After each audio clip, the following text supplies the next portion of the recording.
All right, I'm here with Steve Brooks from Grand Homes.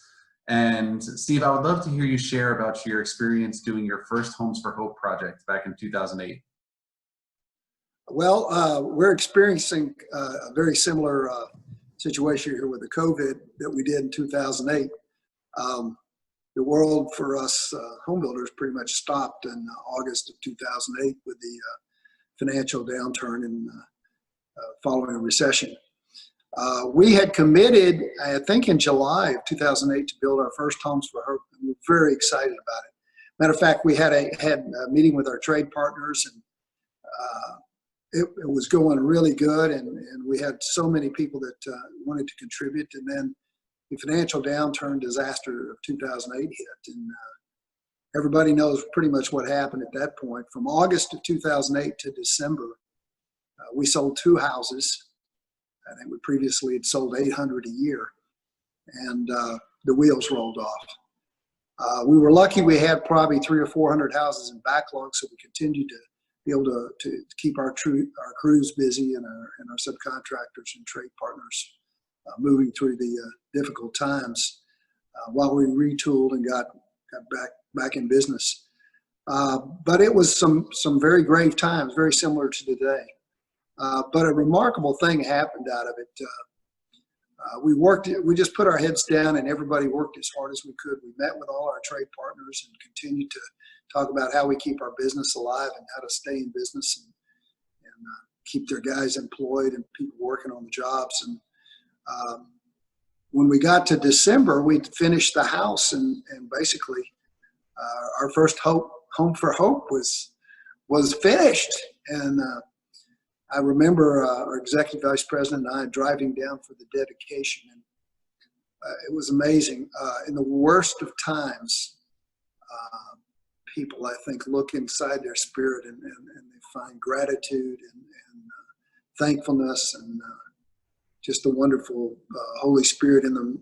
And as we drove down and approached the project, I was on the phone with our executive VP, and we said, we'll probably not get a single contribution to this house. And I said, well, it doesn't really matter.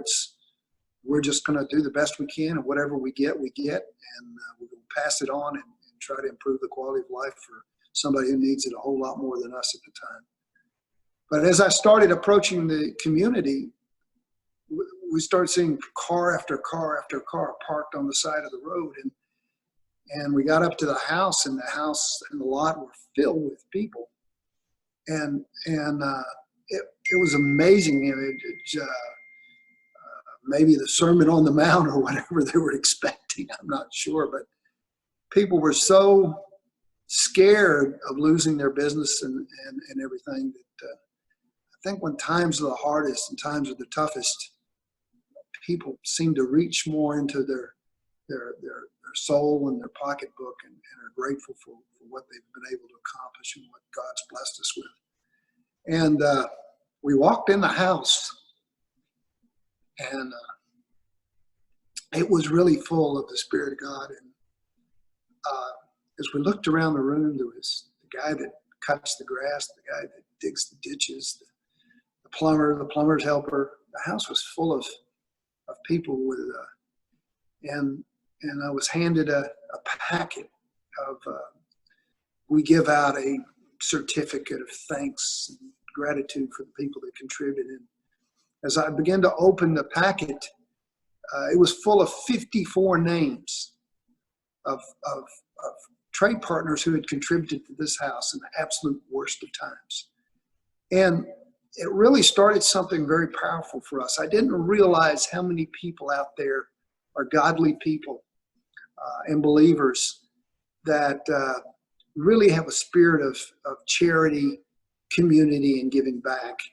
And as I read the 54 names, my God, everybody was hugging and sharing how proud they were to be a part of something really, really great like that. And I think we're on house number 10, and we've got one now that's nearing completion. I think it is complete. We're fixing to have another dedication.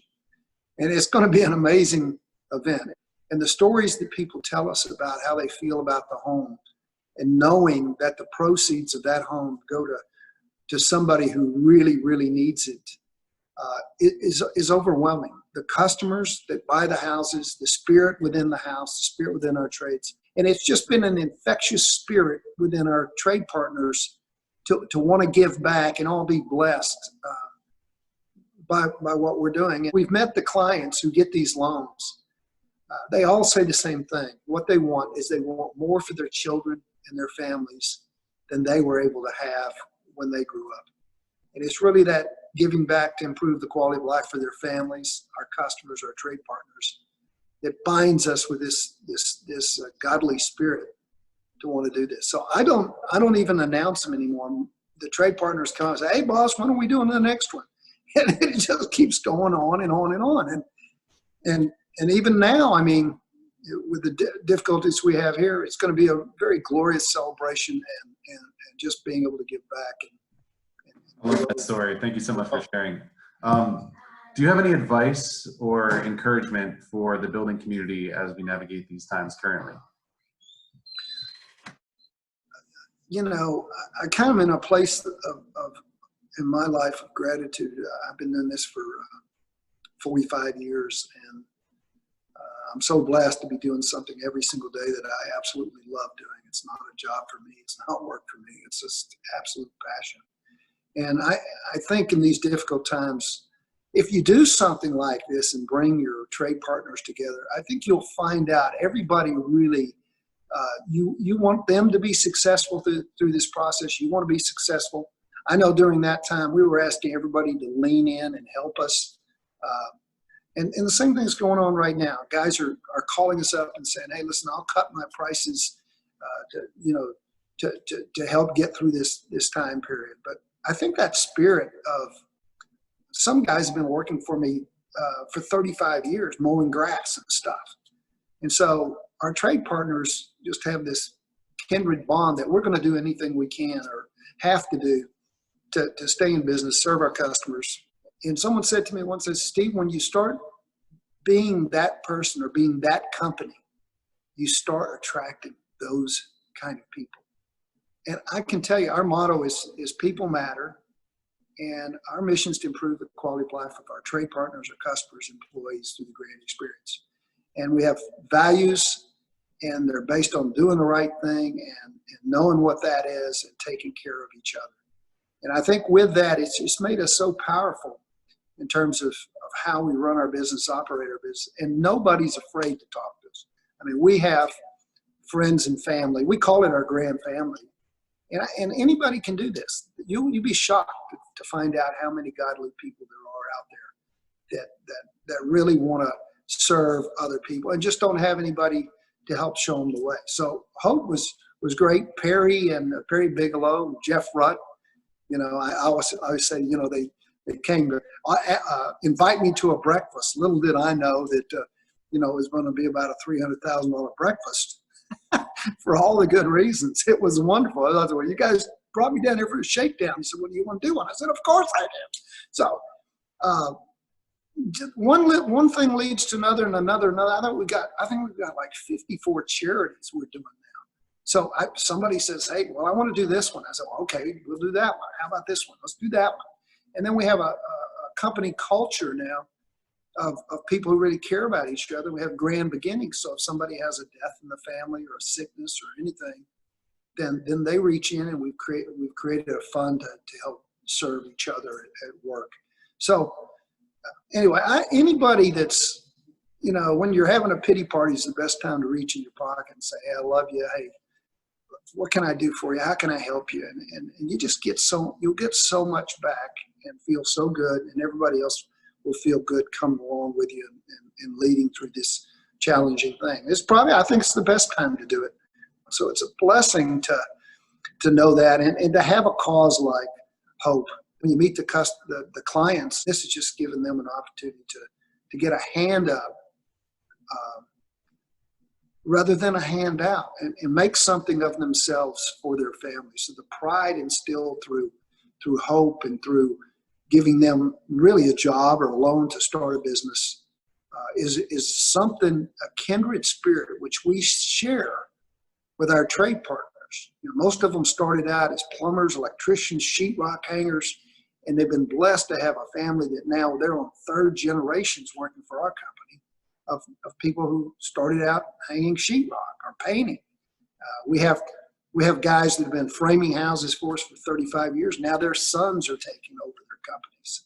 And it's just makes your life just so much better to know you're around really good people like that. So we have our Grand family, we have our Hope family, and it's kind of one and the same now. The Hope family and the Grand family kind of merge, and we work together to make these things happen. It's a wonderful thing. Come on down and see us, and we'll be having our dedication here real soon, which is perfect timing because, you know, best thing you can do is have a party if you're having a pity party. I guess we'll have to be 6 feet apart or something. Right. Yeah, I'm looking forward to that for sure. So to sum up what I hear you saying, you form strong partnerships, model generosity, and then lead by example. So that's the advice that you're giving other builders to navigate times like this. Yeah, I'd say be godly above everything, set a good example. Glorify God. Yeah. And you will attract godly people, and that is a huge reward to get to work around people you know have the heart and the spirit. Anyway, I love what you guys are doing. Man, thank you so much for asking me or to get involved, and I can tell you in my life it's probably one of the top things I've done in my entire life is to be a part of this great experience for all the people that we work with. So thank you very much. We are so grateful for your partnership over all these years. Through your partnership, you guys have affected the lives of tens of thousands of families around the world and even more people. So thank you so much. We're so grateful for you. And I'm excited to complete this one and go on to the next one. God bless you. Keep up the good work, man. Okay. Thanks. You too. Okay. Blessings.